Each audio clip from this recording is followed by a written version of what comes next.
Hello everyone, welcome to my channel. तो अभी अब हम बात करते हैं हमारे नेक्स्ट टॉपिक की, जो कि लेसन 10 से ही लिया गया है हमारी कम्युनिटी से।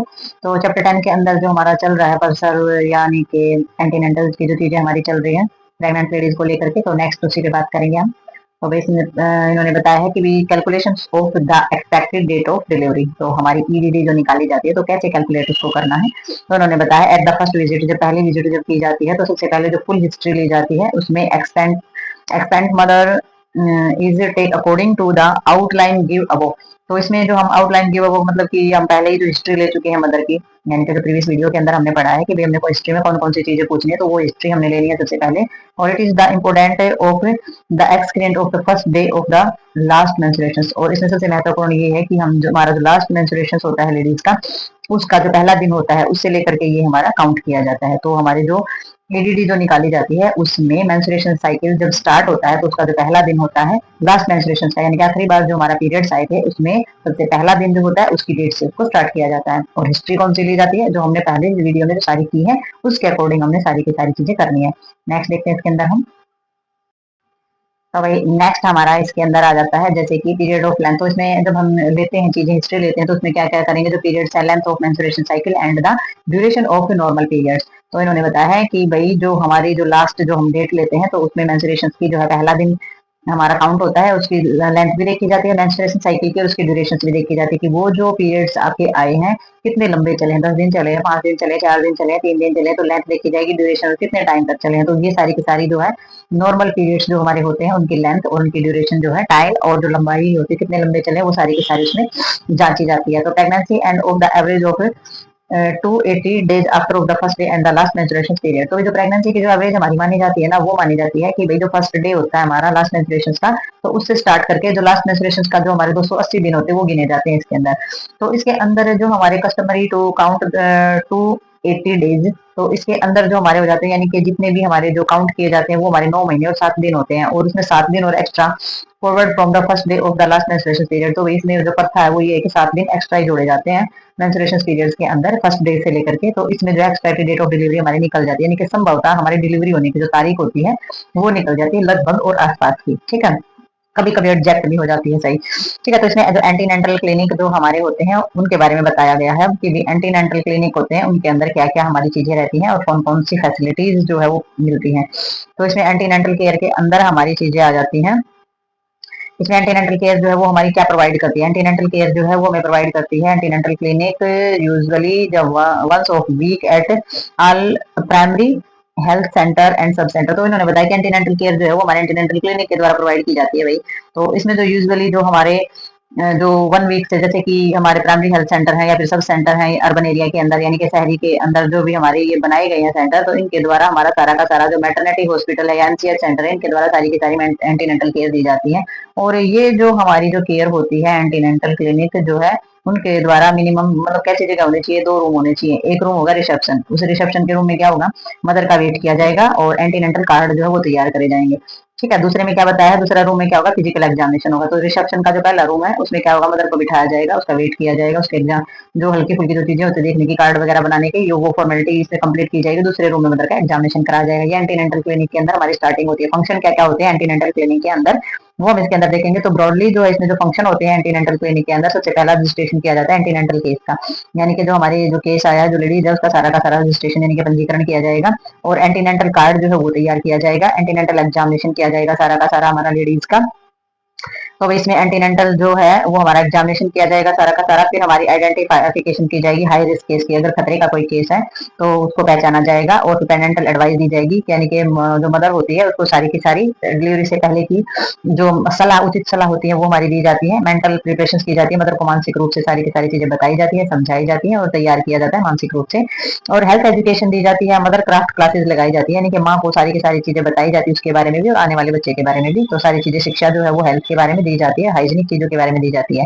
रेफरल सर्विसेज इसके अंदर होती है, रेफर करने का जो सिस्टम होता है, होम विजिट का भी सिस्टम इसके अंदर होता है कि घर घर जाकर के विजिट करके आए, पेशेंट की प्रॉब्लम्स का पता करें और उनका सोल्यूशन करें। मेंटेन ऑफ रिकॉर्ड और रिकॉर्ड को मेंटेन करने की जो चीजें होती है वो भी हमारा कहाँ के फंक्शन है, ये एंटीनेंटल क्लिनिक के अंदर ये सारी की सारी जो चीजें हैं ये हमारी की जाती हैं, ठीक है। तो नेक्स्ट देखेंगे इसके अंदर हम।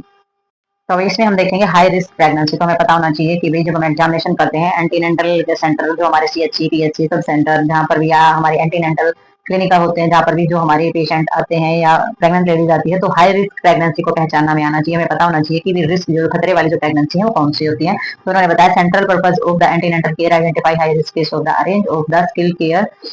This is no of risk approach of the delivery of MCH care mother with the following characteristic of the regarding as high risk. तो भाई जो हमारे सेंट्रल पर्पज हमारा क्या होता है एंटीनेंटल केयर को लेकर के सबसे पहले हाई रिस्क यानी कि जोखिम वाली जो हमारी प्रेगनेंसी होती है बहुत ज्यादा जोखिम वाली सबसे पहले उसको पहचानती है और उसके लिए एक स्किल्ड केयर जो है वो प्रोवाइड करती है। क्या अरेंज करेगी कि भी अच्छे से अच्छी जो केयर होती है वो हमारी प्रोवाइड की जाएगी और अप्रोच किया जाएगा जैसे कि डिलीवरी ऑफ एमसीएच केयर। ठीक है, तो जो डिलीवरी है वो घर पे भी ना कराई जाए उसको एमसीएच केयर में कराई जाए। और जो मदर होती है तो देखते हैं जो हमारे हाई रिस्क प्रेगनेंसी वाली जो मदर होती है उनमें क्या क्या विशेषताएं होती हैं। सबसे पहले उन्होंने बताया एल्डरली प्रीमी 3 ईयर एंड ओवर यानी कि प्रीमियम पहली बार जो माँ बनती है और 30 साल से ज्यादा उसकी उम्र होती है। ठीक है, तो वहां हमारी हाई रिस्क हो सकती है यानी कि खतरे की चीजें हो सकती हैं। माल प्रेजेंटेशन हो सकता है why breech and the transfer line. तो इसमें बताया है कि माल प्रेजेंटेशन का मतलब होता है कि जो बच्चे की जब डिलीवरी होती है तो प्रेजेंटेशन गलत होती है यानी कि बच्चे का सर आने के बजाय बच्चे का पैर आ रहा है शोल्डर आ रहा है। ठीक है, तो बच्चे की जो प्रेजेंटेशन है वो सही नहीं हो रही है तो बच्चे की डिलीवरी में दिक्कत आ जाती है। ठीक है, तो नेक्स्ट हमारा हो जाता है एंटीपार्टम हेमरेज या फिर हमारे टेंट अबॉर्शन। एंटीपार्टम हेमरेज हो जाता है डिलीवरी से पहले बहुत ज्यादा मात्रा में ब्लीडिंग हो जाना और जानलेवा अबॉर्शन के खतरे होना। ठीक है, तो इस चीज को पहचान लेना भी पहले ही अगर ब्लीडिंग होगी तो इसका मतलब क्या है अबॉर्शन है और वो जानलेवा है माँ और बच्चे दोनों के लिए। प्री एक्लेम्पसिया एंड एक्लेम्पसिया जैसी समस्या हो जाती है। एक्लेम्पसिया में क्या हो जाता है ये हमारी समस्या ऐसी होती है जिसमें प्रेगनेंसी के दौरान लेडीज जो होती है उसको क्रैम्प आ जाते हैं कोमा की स्थिति हमारी हो जाती है। ठीक है, तो पहले भी आ सकते हैं प्री भी हो सकते हैं और पोस्ट भी हो सकते हैं। एक्लेम्पसिया यानी कि दौरे पड़ने की जो समस्या होती है क्रैम्प हो सकते हैं या दौरे आ सकते हैं फिट्स वगैरह जो आते हैं वो समस्याएं कोमा की समस्या जैसी समस्या हमारी आ सकती है। एनीमिया हो सकता है अभी हीमोग्लोबिन जो 50% से भी कम हो जाता है तो खून की कमी जो होती है तो वो भी हमारी खतरे की प्रेगनेंसी होती है। ट्विंस हो जाना यानी कि 2 बच्चे का हो जाना तो उसमें भी थोड़ा सा ध्यान रखा जाता है बहुत ज्यादा केयर की जाती है। या हाइड्रोमिनियोस मैनियोस देखा जाता है हाइड्रोमिनियोस में इम्यूनिटिक फ्लूइड की मात्रा जो है वो बहुत ज्यादा बढ़ जाती है बच्चे के अंदर तो बच्चे को सांस लेने में भी दिक्कत हो सकती है और बच्चे की डेथ भी हो सकती है। तो ये जो है ये भी हमारी हाई रिस्क प्रेगनेंसी के अंदर आता है।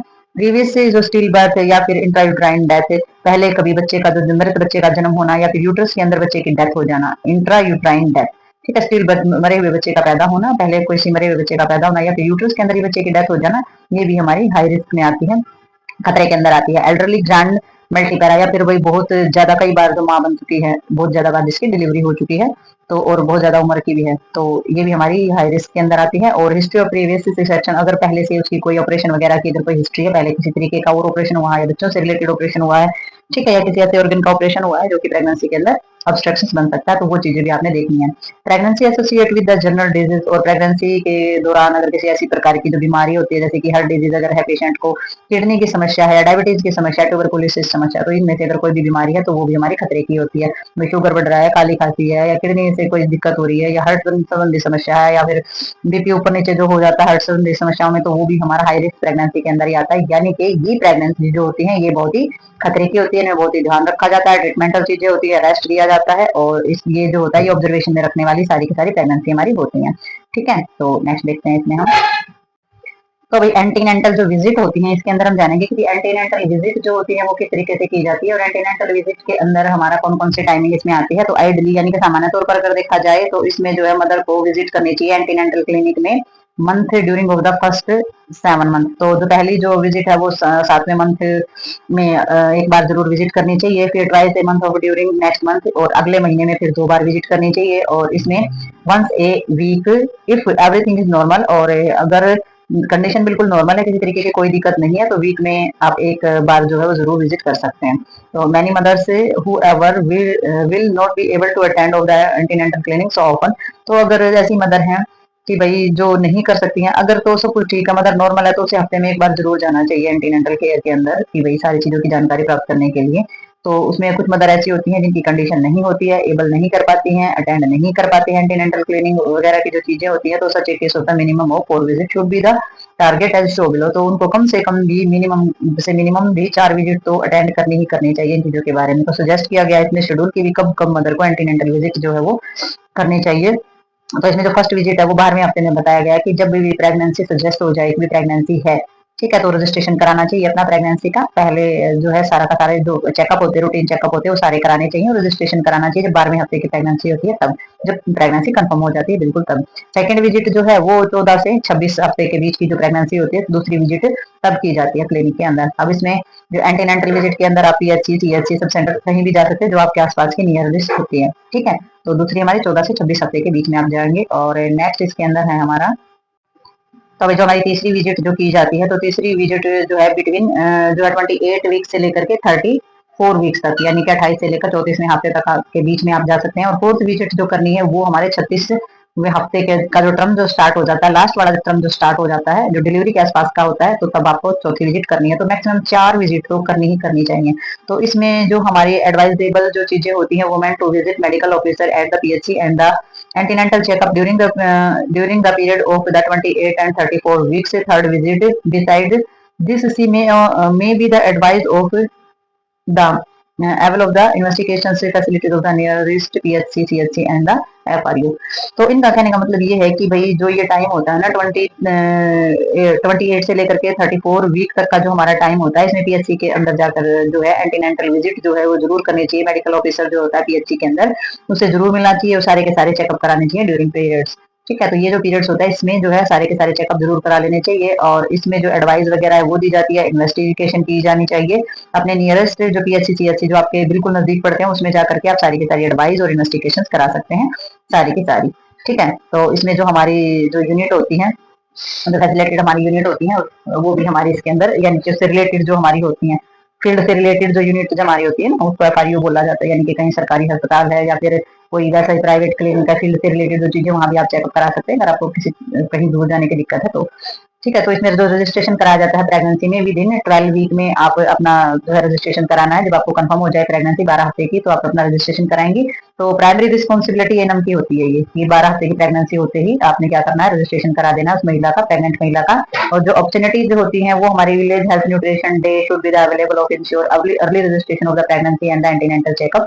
तो ये सारी की सारी एनएम के ही अंडर में चीजें आती हैं कि विलेज हेल्थ न्यूट्रिशन यानी कि पोषण संबंधी स्वास्थ्य जो हमारा होता है, उससे चाहिए कि वो उसे क्या करे, अवेलेबल कराए और इंश्योर कराए उसका जो रजिस्ट्रेशन उसके अंदर होता है प्रेग्नेंट लेडीज का, और एंटीनेंटल चेकअप वगैरह वो भी उसके कराए। यानी कि पोषण संबंधी चीजों में भी रजिस्ट्रेशन होना चाहिए और चेकअप वगैरह का भी रजिस्ट्रेशन, और सारी की सारी जो अपॉर्चुनिटी जो जो फायदे उसको मिलने चाहिए, जो बेनिफिट उसको मिलने चाहिए, वो सारी की सारी चीजों को अवेलेबल कराए, ठीक है। तो अर्ली प्रेगनेंसी डिटेक्ट कैसे करेंगे, वो इंपॉर्टेंट फॉलोइंग रीजन हमारे कौन से होते हैं। तो सबसे पहले प्रेगनेंसी का पता लगाने के लिए प्रॉपर जो है planning and allow the educate care of the provide during the pregnancy and both mother and foetus. तो माँ और बच्चे दोनों को ही प्रेगनेंसी के पीरियड्स के दौरान सारी की सारी जो केयर है वो उपलब्ध करानी है और फैसिलिटेड प्लानिंग बनानी है, ठीक है। तो प्रेगनेंसी को डिटेक्ट करते ही सबसे महत्वपूर्ण काम क्या होता है कि भी अच्छे से प्लानिंग कीजिए, अच्छे से प्लान बनाइए और केयर दीजिए माँ और बच्चे दोनों को अच्छे तरीके से, ठीक है। तो वही इसमें